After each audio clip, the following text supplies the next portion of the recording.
Ah, c'est gâté. Les aggravateurs sont ici. Tulanda, Tulanda, Tulanda, Tulanda, Tulanda, Yeso, Yeso, Yeso, Yeso, Wanazabisa. Bindindigi tigi tindi, bindindigi tigi tindi, bindindigi tigi tindi, bindindigi tigi tindi, bindindigi tigi tindi, bindindigi tigi tindi, bindindigi tigi tindi.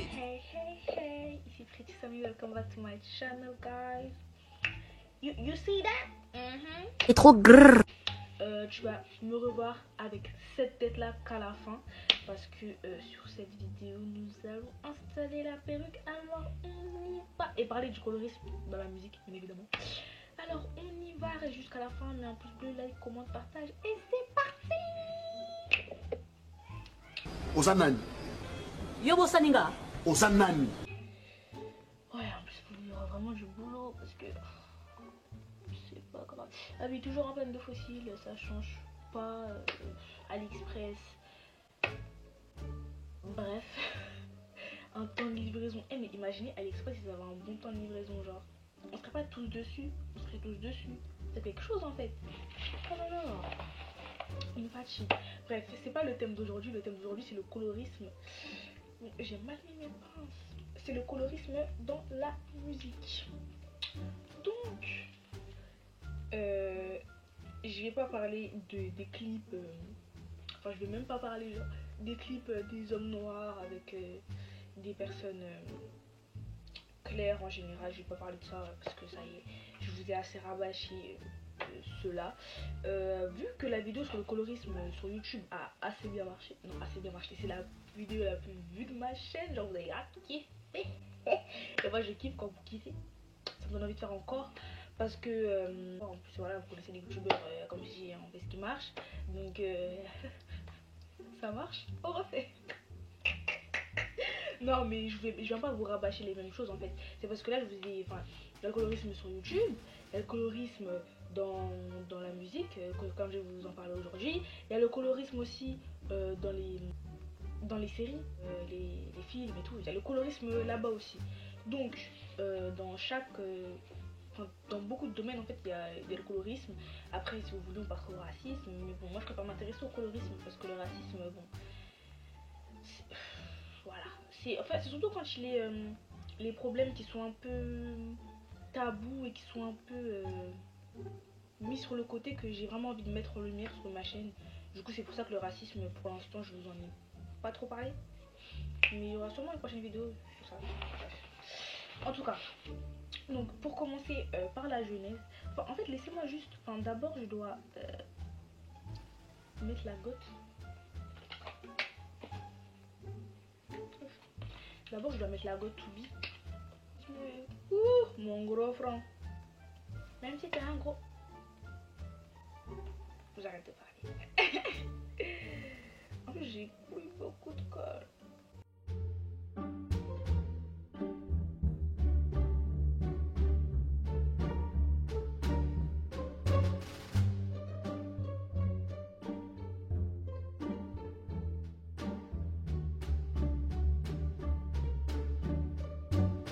J'attends que ce soit bien sécurisé avec le cadenas au fait, pour bien customiser, BDRiser, tout ça tu connais. Donc bref, j'ai même pas commencé la vidéo. Donc commençons déjà par la jeunesse la genèse du colorisme dans l'industrie de la musique.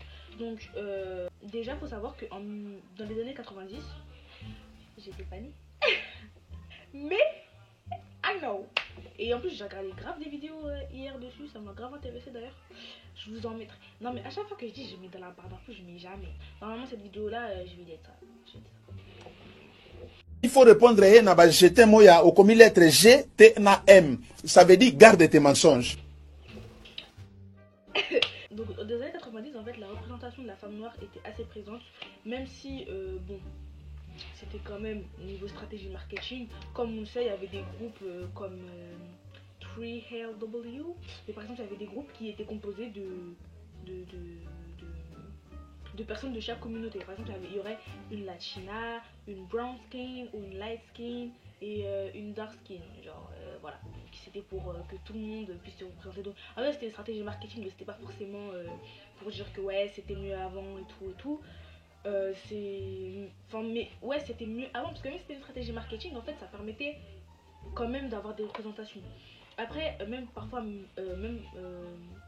ouf, pourquoi j'ai bégayé comme ça, même pas dans les groupes en fait, comme des personnes comme Monica, Brandy. Bon, moi je vais pas spécialiser dans la musique et tout, enfin, surtout dans le R&B, vous voyez, Lauryn Hill.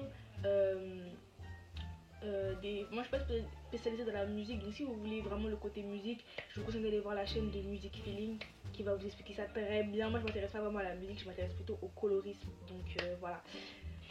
En plus j'ai des bannis, j'ai des bannis, donc je peux inventer et dire que ouais j'ai regardé tout ça, et, I don't know. Et en plus ça se passe aux States. Voilà, parce que là je vous parle de la représentation aux États-Unis, en France, années 90. Ouais. Et de nos jours, en fait, la représentation est de moins en moins présente des femmes foncées, encore une fois, des femmes foncées. Et si vous ne savez pas ce que c'est le colorisme, je vous conseille d'aller voir ma vidéo sur le colorisme sur YouTube où j'ai tout expliqué. En ayant regardé les vidéos, j'ai vu que justement ce manque de représentation était aussi justifié par le blanchiment des producteurs. Ça veut dire qu'il y a des producteurs américains, Jermaine Dupri, je sais pas, Jackson Blaze, mais voilà, P. Diddy, tu vois, des producteurs noirs qui permettaient de mettre en avant des personnes noires aussi. Matthew Knowles, un jour, c'est plus des producteurs blancs. J'ai même pas besoin de chercher sur Google pour savoir que déjà même en France, la plupart des producteurs sont des producteurs blancs en fait. Et aux États-Unis aussi, il y a le même phénomène. Et aussi, ça se justifie par le fait qu'à l'époque, en fait, les talents étaient vraiment recherchés. C'est-à-dire qu'on allait au fin fond des villes. Bon là je parle vraiment aux États-Unis, mais voilà, on allait au fin fond des villes, on allait vraiment chercher en fait la prochaine pépite en fait. Alors que de nos jours on attend que le talent vienne à nous. Sauf que par exemple une personne qui va mettre une vidéo sur YouTube, une personne foncée qui va mettre une vidéo sur YouTube et une personne claire qui va mettre une vidéo sur YouTube, elles vont avoir la même voix mais elles n'auront pas la même visibilité. Donc c'est un peu bête qu'attendre que le talent vienne à toi, enfin que la star vienne à toi, parce que ce sera le même type de star qui va venir à toi. Parce que le colorisme, d'accord, on peut incriminer les producteurs, on peut incriminer je sais pas qui, mais c'est aussi nous, ceux qui consommons la musique, qui sont responsables du colorisme. Donc voilà. Dans ma dernière vidéo d'ailleurs j'ai parlé de Jennifer Lopez qui dit que maintenant c'est une femme noire, et de Ashanti.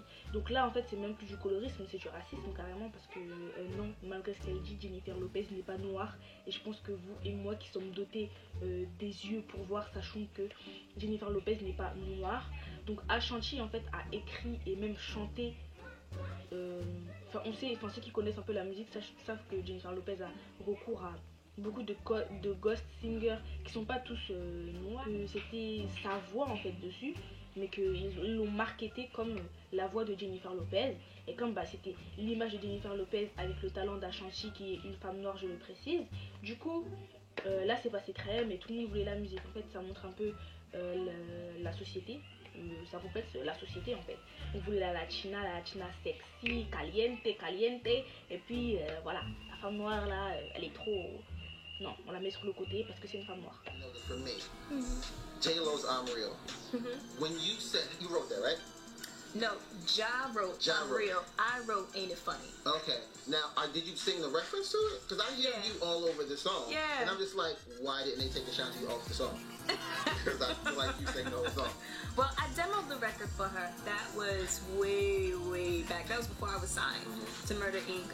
And they kept my hook. And, you know, they kept some of the backgrounds and ad-libs and stuff like that. And it was funny. It was a bittersweet because I was really excited because it was J-Lo. You know what I mean? But I was so mad at Irv because I was like, you know I wanted that record. I always, ever since I saw Friday, you know what I mean? Mary Jane. I was like, you give me that. I want that record. I was so mad. But I was happy at the same time because it was J-Lo. On va parler du fantasme Black Girl Magic, Black Strong Girl, c'est-à-dire que une femme noire foncée, je précise, une femme foncée pardon, pour qu'elle soit marketée, pour qu'elle trouve une maison de disques, pour qu'elle soit pour que elle soit visible en fait, il faut qu'elle ait vraiment un talent indéniable. Un succès indéniable, ça veut dire que tu aimes ou que tu aimes pas, en fait, tu vas connaître. Tu vas connaître. Sauf que tu vois, en France et aux États-Unis, c'est plus rare des succès indéniables comme ça. Mais ça arrive aussi, en fait. Moi, je vous parle des règles, mais bien évidemment qu'il y a des exceptions. Ce que je suis en train de vous dire, c'est que les exceptions, ce sont des exceptions de talent indéniable. Ça veut dire que ces personnes, ou de talent ou de musique qui ont percé, en fait. Ça veut dire que... Donc, je disais, désolé, ça bouge tout le temps, mais bon. Vous savez déjà que, attends, de bébé là, c'est compliqué, hein. Même si, c'est pour ça que quand les gens disent, oh, vous avez pas de cheveux, est-ce que ça nous fait quelque chose de... Comment c'est compliqué là, comment on se bat avec ça là, je crois même, je me dis, j'ai pas de cheveux, ça me fait quoi? Ça me passe au-dessus de la perruque. Donc, en fait, le fantasme de Black Girl Magic, that's what I was talking about, ok? Donc, le fantasme de Black Girl Magic, bon, ça s'appelle pas comme ça, c'est une vidéo que j'ai regardée, je sais plus quel terme exactement il a utilisé, mais c'était très très intéressant. Il a dit en fait qu'il y a ce fantasme autour de la femme noire qui doit savoir tout faire. Une femme noire qui est dans la musique, elle doit savoir danser, elle doit à la perfection maîtriser les chorégraphies, elle doit savoir chanter à la perfection, ça veut dire hit the highest notes, ok? Elle doit être, ouais, aussi avoir un sex appeal, tu vois, elle doit être belle, agréable à regarder pour tout le monde, avoir une beauté qui est indéniable. Ça veut dire que comme je l'ai dit, la femme noire qui est dans la musique, elle doit être indéniablement talentueuse sur tous les fronts. When we first step in the door, and we're multifaceted, period, like as a diaspora and then as a gender. So it's like, okay, it's kind of coming in and not being pigeonholed into one space. Like, damn, you walk in and you're Amazonian and thick and you like to shake booty, but you're also so much more than that. Like, you're a student, you're a boss, you're a queen, a leader. You're a dancer, like a Barbie icon, like giving me princess, but also giving me like strength, giving me like powerhouse, giving me many facets of being. So I feel like that first step when you walk in, it's like people are trying to tell you, like, you black and you a girl, I already know. Like, wait, let me tell you exactly how we see you, and you can take it from there. And they try to push that perception on you, to put that cap on me and to restrict me from the fullest of my capacity, and me being able to explore that just doesn't seem fair. Et l'exemple parfait de ça qu'il a donné, en fait, c'est Beyoncé. C'est vrai que Beyoncé, en fait, elle a construit sa carrière autour justement du fantasme de la Black Girl Magic, et étant en plus avantagée par le colorisme dans la musique, parce que comme elle est claire, elle est assez claire pour plaire aux personnes blanches, et assez foncée pour plaire à la communauté noire. Elle bénéficie du colorisme, et en plus sa carrière a été fondée sur ce fantasme justement du Black Girls Magic. Black Girl sait tout faire. Ça veut dire que Beyoncé, elle fait une chorégraphie de ouf sur la scène, c'est ouf.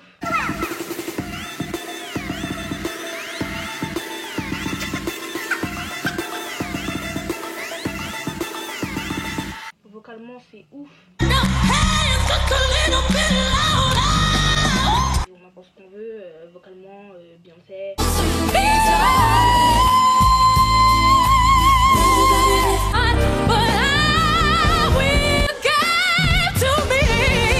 Même d'ailleurs son père. Aïe. Aïe aïe aïe. Le producteur dont je vous ai parlé, Jermaine Dupri. Jermaine Dupri, je sais pas comment on dit son blaze là. Lui aussi, il a parlé du colorisme dans l'industrie. Those are the quiet conversations that's out here. You know what I mean? Like, the dark-skinned female singer still is having a hard time in the music business. You know what I mean? That's still out here. You know, it's not the thing that people jump across the table immediately when they see a dark-skinned girl. When I had Dondria, it was like, she can sing, but, you know, Escape was called ugly for 10 years. Je fais cette vidéo pour dire en fait que même en 2020, la femme noire, dark skin, est vue comme not marketable, genre pas vendable. Bon, je sais pas comment on traduit marketable, mais ceux qui ont compris. Bref, en gros, on se dit que si on met une personne foncée, ça vendra moins. D'ailleurs, je vais vous mettre l'interview de Matthew Knowles qui a au passage aussi dénoncé le racisme parce qu'il a dû s'occuper en fait de personnes blanches et de personnes noires et s'est rendu compte que le budget n'était pas le même, que l'investissement n'était pas le même en fait. Donc il y a aussi du racisme. Bon, moi je parle du colorisme, donc je vais aussi vous mettre sa partie sur le colorisme qui est tout aussi intéressante. From a colorism perspective, show me at pop radio the number of black women that were of high complexion and the number of black women that were of dark complexion that got airplay. Black women that have been successful with airplay were all of light complexion. Monsieur Campbell, parce que c'est le mari de Erica Campbell qui est une chanteuse gospel et qui elle est claire de peau, mais en fait il voulait produire sa sœur et on lui a dit, parce que en fait le pire c'est que dans leur milieu là-bas, ils ont même pas honte en fait de dire ce qui leur passe par la tête.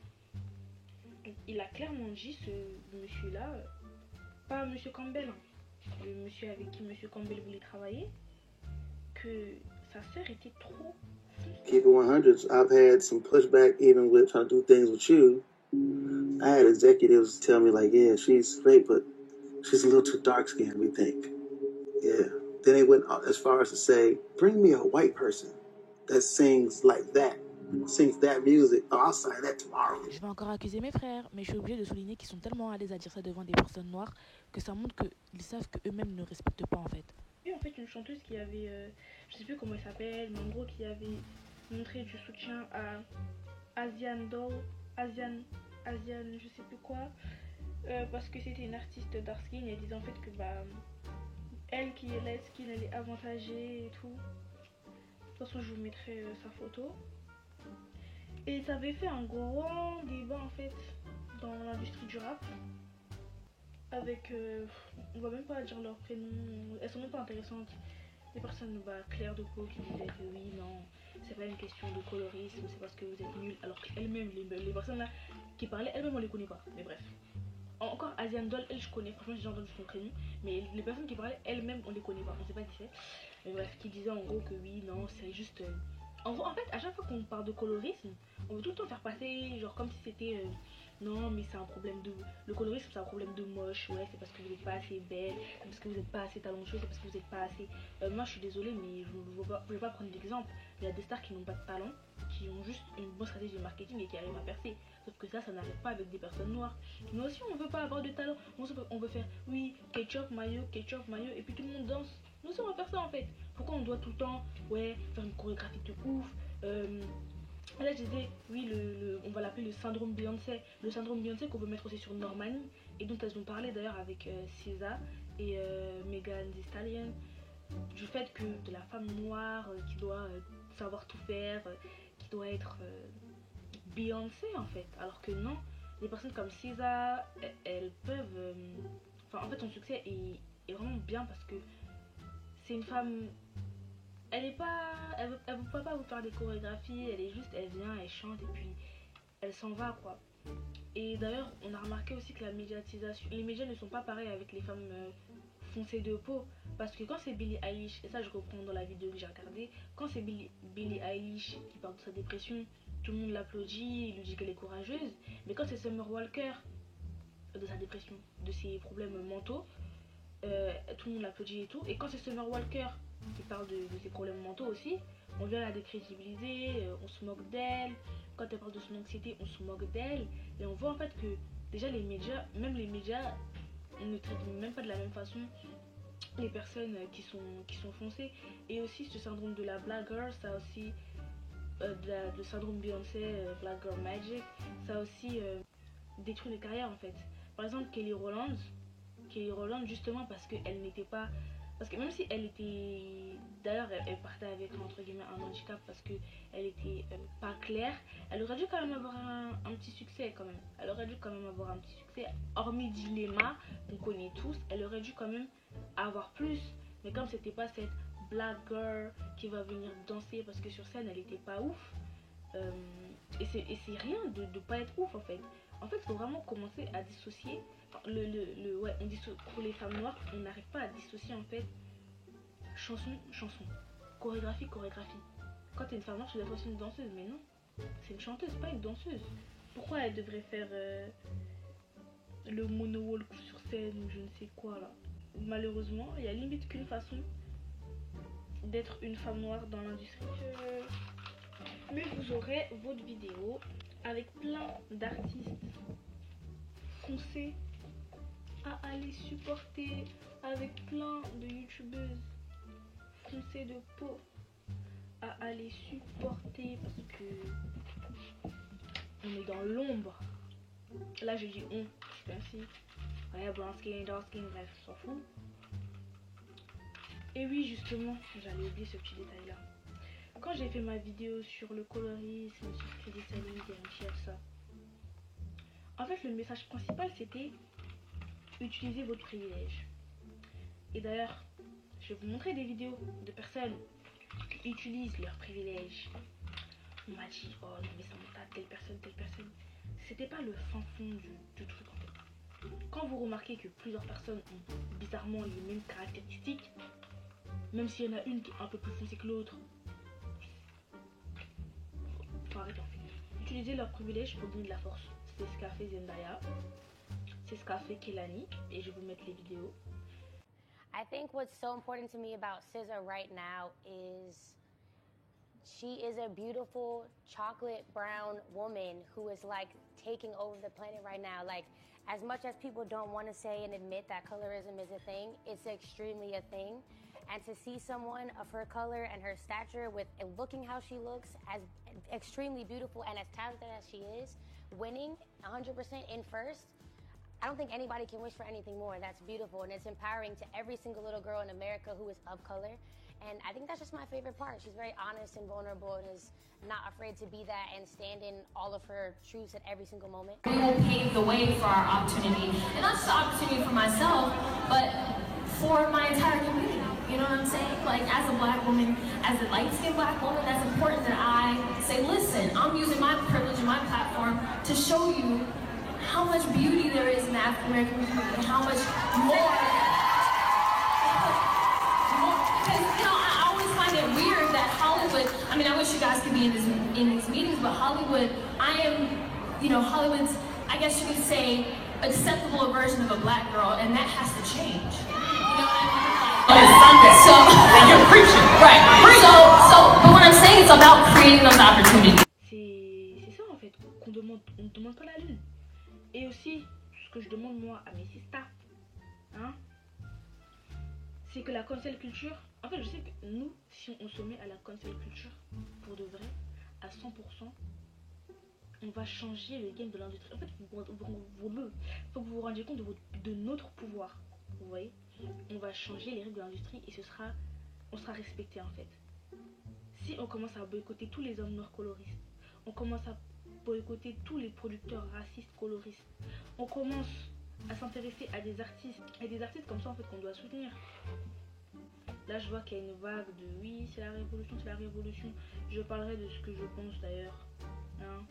Le génocide au Congo on n'a pas oublié, les SAR au Nigeria on n'a pas oublié, Namibie, Côte d'Ivoire, Guinée, on va pas oublier. Et j'en ferai une vidéo. Et vous savez très bien qui je vais mettre dans la sauce.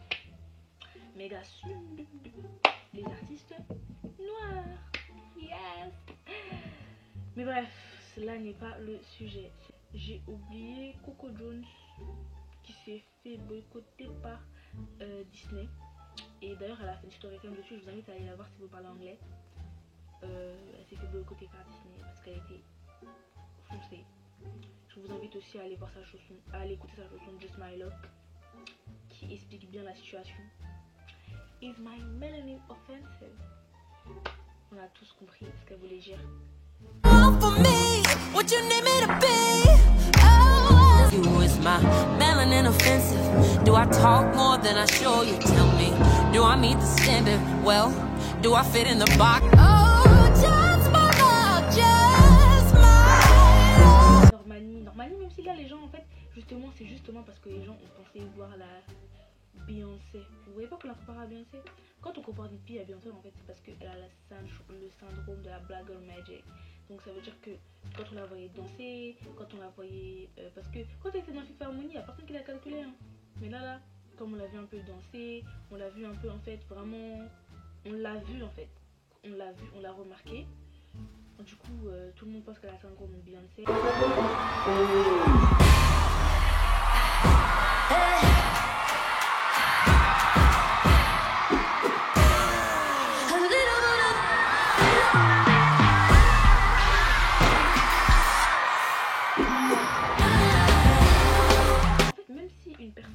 Même si une femme noire d'être ça en chanson, d'être ça en chorégraphie, d'être ça dans tous les domaines que j'ai dit, qu'elles sont belles, qu'elles ont un sex appeal ou je sais pas comment on dit là, du charisme, de la prestance, elles s'habillent bien, elles ont une attitude, elles sont drôles, elles sont funny, même si elles sont parfaites entre guillemets, elles rentrent dans tous les codes de la société.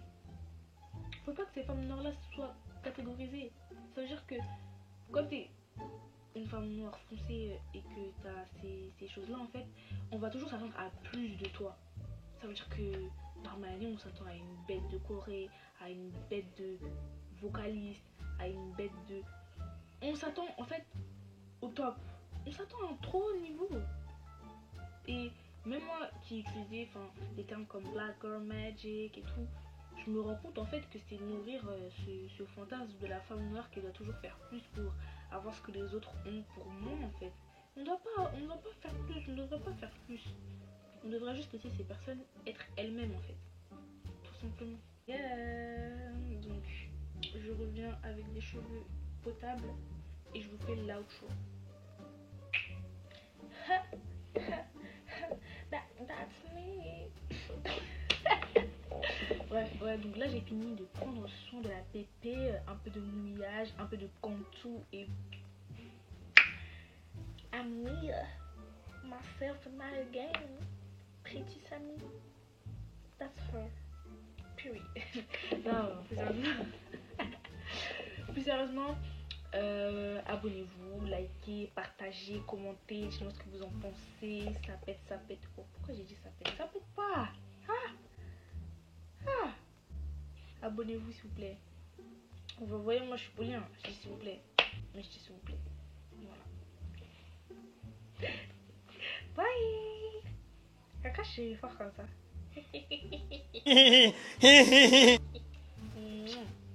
That's because I'm cute. Et la plus belle Congolaise de tous les Parisiennes. Dans Paris, donc c'est toi là. C'est toi qui as la top.